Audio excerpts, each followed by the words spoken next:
Hello, everyone.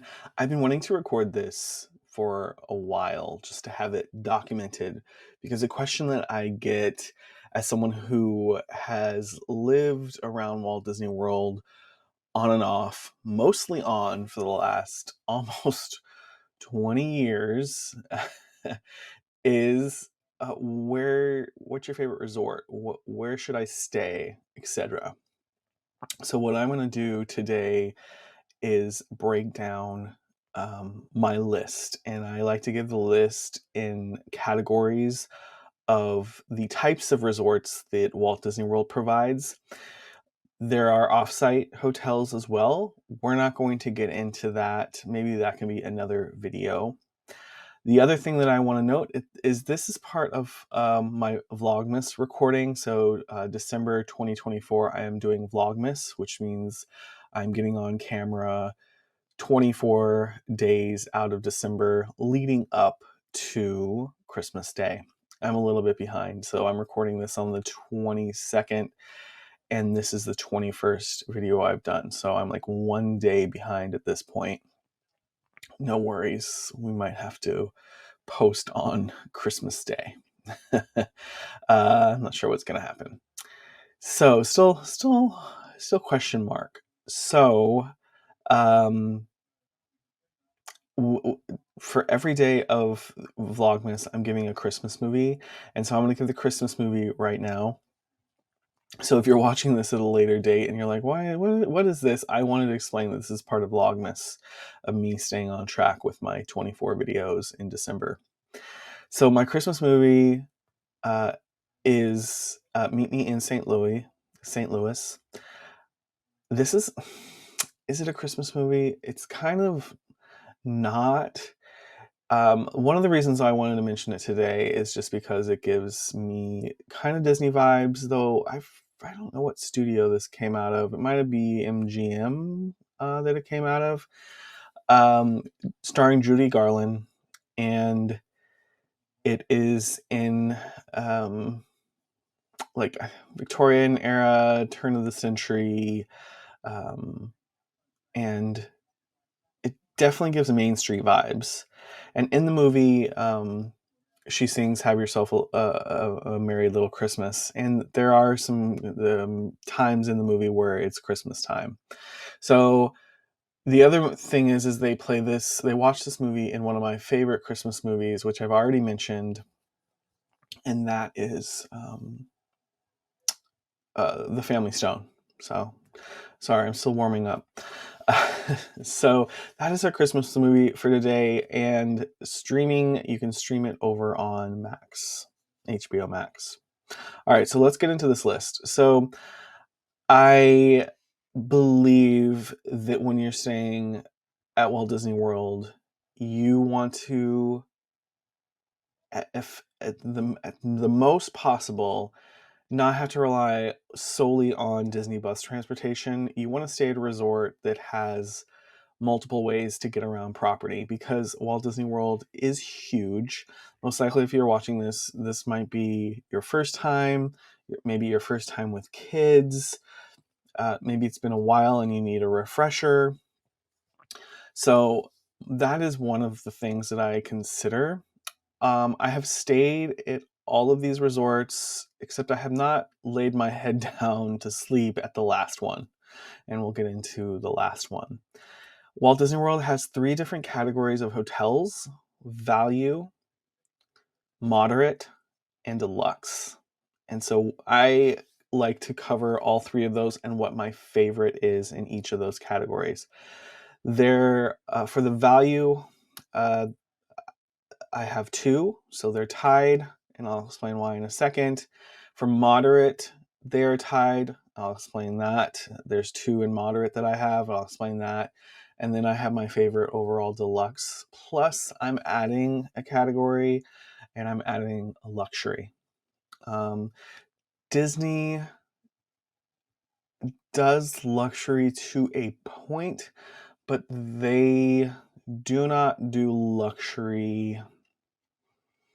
They just don't quite hit the mark with luxury. So if you're used to luxury accommodations, a certain level of service that goes above and beyond, then you might want to look elsewhere. So let's get into it. So let's start with value. We're going to start with value and go all the way up. I'm going to chapter this video, so you can go into the description and you can click to what part of the video that you want to watch. But let's talk about value. So my two that are tied are Disney's Pop Century and Disney's Art of Animation. I've stayed at both of these properties. Your value resorts, they will not have any sit-down dining. They will only have counter service, walk-up dining, where you order at the counter and then you bring your food back to the table, and it's somewhat like cafeteria style, if you will. Each of these properties has their own. If you notice here, they look like they almost mirror each other. That's because these properties were, even though they opened at much different dates, they originally were going to be sister properties.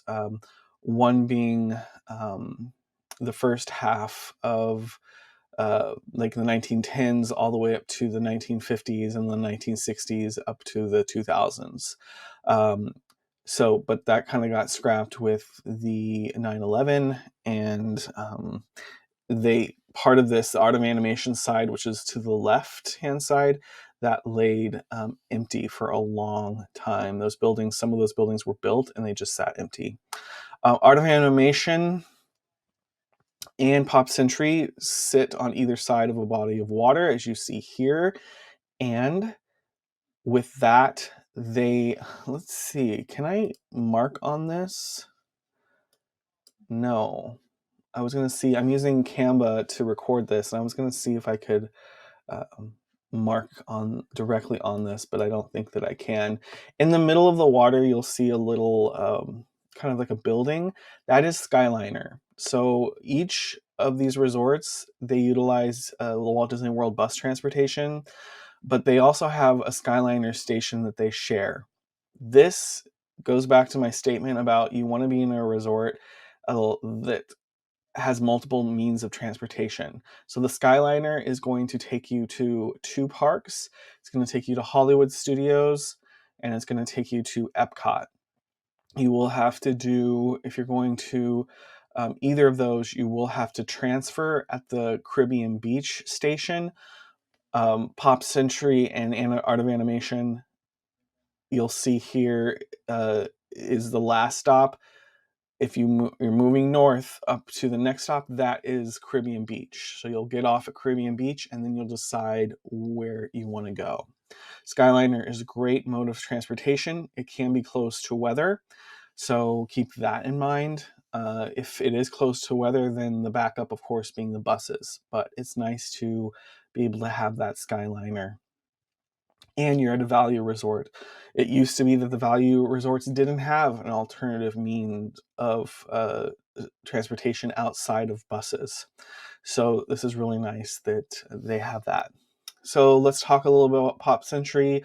Of course, it's kind of loud in your face theming, but it's great for kids and families. There'll be definitely some photo ops. Very standard rooms. And moderate and value rooms don't really change too much between what you're offered. There might be a few slight differences, but there's not much difference in the rooms. Many of the value and the moderate Disney properties do have motel style layout, where the exterior door, the door to the room, faces the elements, is in an outside hallway open to the elements. It's a little bit of the kind of downside. It just doesn't feel as nice, because it definitely feels more like a motel in that way. So that is Disney's Pop Century. Nothing to write home about the food. You're going to get a decent offering in their quick service location. Art of Animation also has a lot of that theming. However, their theming focuses around some of, obviously, the animated classics, animated films. One being Cars. So you'll see here, this is a Cars themed pool. They also have an area dedicated to The Little Mermaid, an area dedicated to The Lion King, and an area dedicated to Finding Nemo. Really great photo ops here.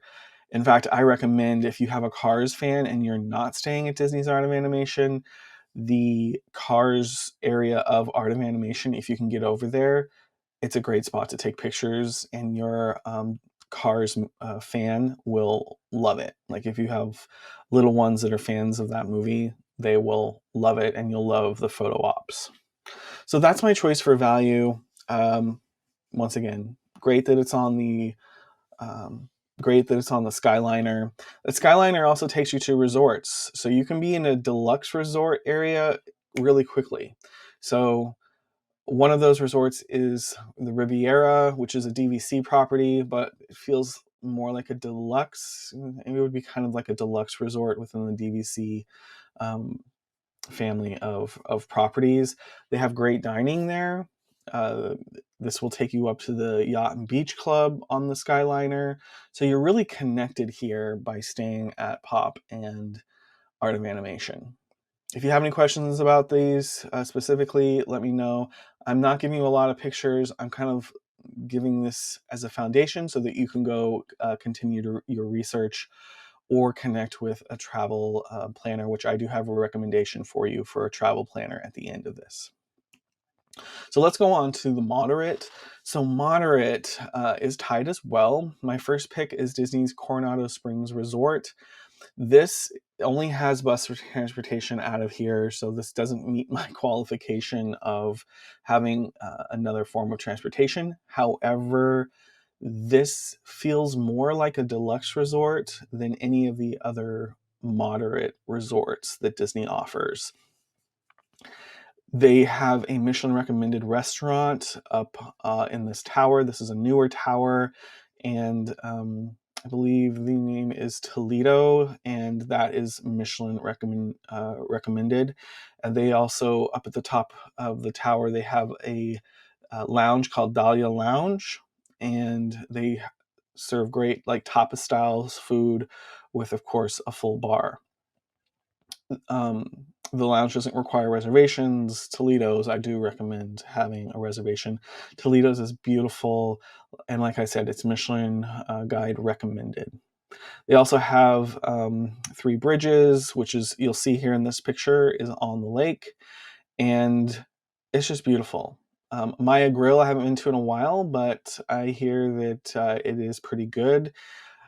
This is a huge property. It's also a convention property. So if you're looking to not have as many kids around, you might want to look at Disney's Coronado Springs Resort because it's a convention hotel. The convention center is huge here. Generally, this resort will have less kids. It's really focused more on adults, but they also have a great pool here. So that does draw families because of the great pool. I picked this one because I love the grounds. You walk around here. They do have the motel style rooms with the doors facing the exterior, and that was the original Coronado Springs. And then they built this tower, so you can be in either. You can book either. Definitely check this one out. I think it's a great option, especially if you are a foodie and you're going to be focused on, taking a break maybe in the evening, coming back to the hotel, dipping in the pool, going to dinner. You have those options for dinner here at Disney's Coronado Springs Resort and at a moderate price point. All right, so my next one is my tie with that one in the moderate category is Disney's Port Orleans Resort. I love the vibe here. It feels like you are in the French Quarter. There are 2 sides to Port Orleans. There's French Quarter and there's Riverside. Riverside is larger than French Quarter. So French Quarter, you're going to be, in general, able to navigate yourself back to the lobby quicker because Riverside is just, it's huge. In fact, a body of water, a river splits, a river canal splits Riverside. So you have to go over bridges and through the woods to get back to the lobby.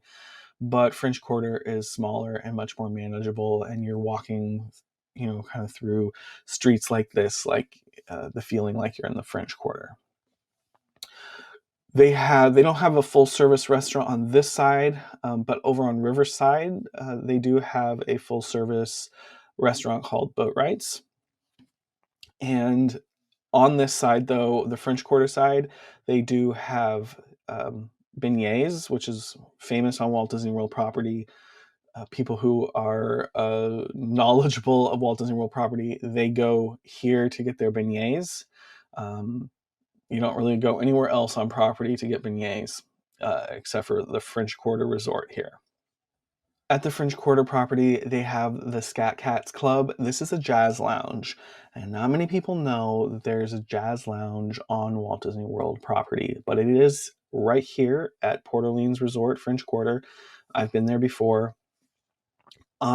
Friday, Saturday, and Sundays is when there is performances, and those performances right now, as of this recording, on those nights start at 7:30 p.m. So I recommend, if you're going to do that, get there a few minutes early to grab a seat and get yourself all situated for the jazz band. Highly recommend. So the other thing about this is they do have transportation. They have boat transportation to Disney Springs. So if Disney Springs is always part of your Walt Disney World trip, then this is how you would get to Disney Springs if you choose. So you do have a second mode of transportation. That boat doesn't get you anywhere else except for, you can take it to Riverside, you can take it to Old Key West Resort, and then you can take it to Disney Springs. So you're not going to get to any of the parks that by the boat. So just know that. All right, let's move on to Deluxe. As I said, if you have any questions, put them in the comments. So Disney's Yacht Club Resort is my pick for Deluxe. I like the vibe. That's kind of one of the reasons, because it's dark and moody. It's like a New England yacht club. So I like that vibe. It just feels adult. It kind of feels sophisticated. I prefer it over its sister property, which is attached, which is the Beach Club. And I like the Epcot Resort area because you have so many options here for dining. You have the Swan and Dolphin, which is right next door. They have their own dining, food and beverage program with some great restaurants. Then you have the Boardwalk, which has a Flying Fish Cafe, which is excellent.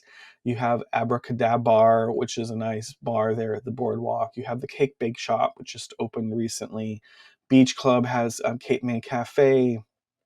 There's the Yachtsman at the Yacht Club. There's also Ale and Compass, which is a restaurant, and then they have a lounge that is right there off the lobby of the Yacht Club too.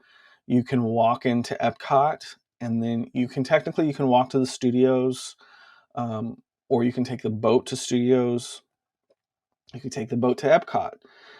You can take the boat over to the boardwalk, even though it's a short walk, and then you're right there at the Skyliner. So all of those modes of transportation, all that walkability is right there for you. And so anywhere within the Epcot Resort area is going to be prime. Yacht Club, Beach Club, Boardwalk, Swan and Dolphin, all of those, you're like in the hub of what's going on, especially for a little bit more for the adult side.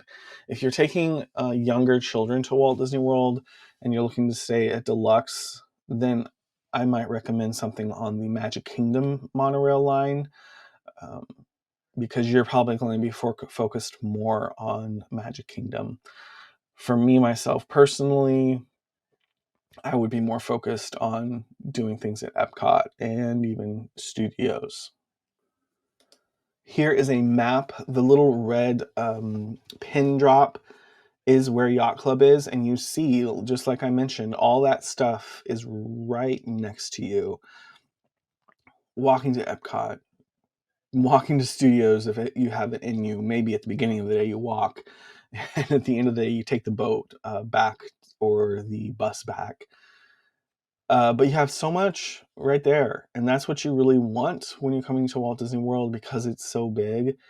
You want to be able to get to things as easily as possible, and it's always nice to have the luxury of coming back to your hotel and resting before finishing the day off in the park. As I mentioned, I've kind of built my own little category here, luxury. And so at Walt Disney World, there is the Four Seasons Resort Orlando at Walt Disney World Resort. Yes, that is the official name, long name. But this is a Four Seasons property, so the service, the luxury, the amenities of Four Seasons that you are used to is right here at Walt Disney World. This is one of their flagship properties for Four Seasons, and it is a beautiful resort. It is well positioned. They have their own bus system that takes you to the parks. And if you have the means and you want that experience of the Four Seasons, you can have it here at Walt Disney World. Up top, they do have a restaurant called Kappa. It's Michelin starred.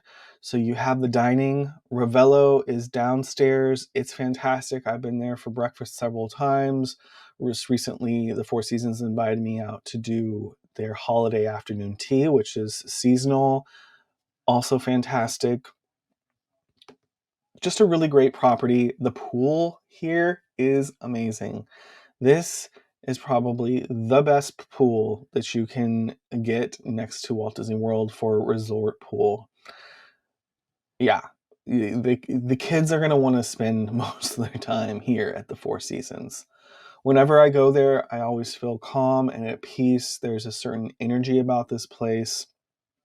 It's just beautiful and really well done. So definitely recommend it. Up from Kappa, upstairs at Kappa, you can see the fireworks, and so it's just a magical place, but then you get that level of service that you're used to with the Four Seasons.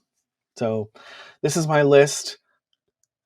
Hopefully it all makes sense and kind of helps you, guides you to what you're looking for in terms of properties within Walt Disney World. There are Good Neighbor hotels that are outside the property.